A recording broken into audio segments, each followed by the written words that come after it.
బుద్ధి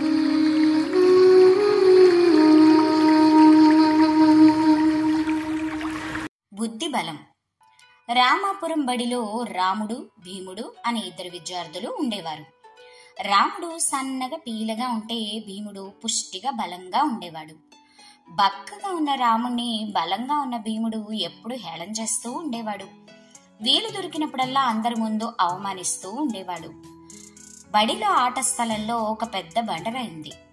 పిల్లలు ఆడుకునేటప్పుడు దాని మీద పడి దెబ్బలు తగిలించుకుంటూ ఉండేవాళ్లు. ఒకరోజు తెలుగు మాస్టారు పెద్దవాళ్లను పిలిపించి ఆ బండను పక్కకి తొలగించే పనిని రాముడికి అప్పగించారు. అది తెలుసుకున్న భీముడు, ఏమాత్రం దానికి ఇంకొకళ్ళు కావాలా, నేనొక్కడినే తీసేయగలను అన్నాడు తన బలమైన కండల్ని చూపిస్తూ. ఏది లేపు చూద్దాం అన్నారు పిల్లలు. భీముడు తన బలమంతా ఉపయోగించి బండని లేపబోయాడు. కాని అది కొంచెం కూడా కదల్లేదు.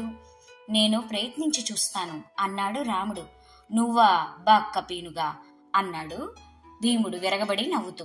రాముడు ఆ మాటల్ని పట్టించుకోకుండా బడి పక్కనే ఉన్న ఇంటి వాళ్ళను అడిగి ఒక గుణపం తీసుకొచ్చాడు. దాన్ని బండ కిందకు పోనిచ్చి నెట్టడంతో బండ కొద్దిగా కదిలింది. మళ్లీ గుణపాన్ని బండ కిందకు పోనిచ్చి బండను డోర్లించుకుంటూ మూలకి జరిపేశాడు.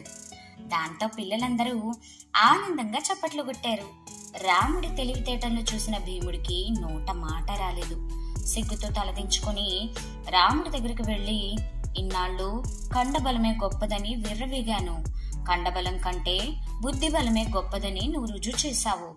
ఇక నుంచి నిన్ను ఎప్పుడు నేను ఎగతాళి చెయ్యను. నాకంటే నువ్వే గొప్పవాడివి అంటూ అందరి ముందు తన తప్పును ఒప్పుకున్నాడు. భీముడిలో వచ్చిన మార్పును చూసి రాముడితో పాటు మిగతా పిల్లలు కూడా ఎంతో సంతోషించారు. కండబలం కన్నా బుద్ధిబలం చాలా గొప్పది.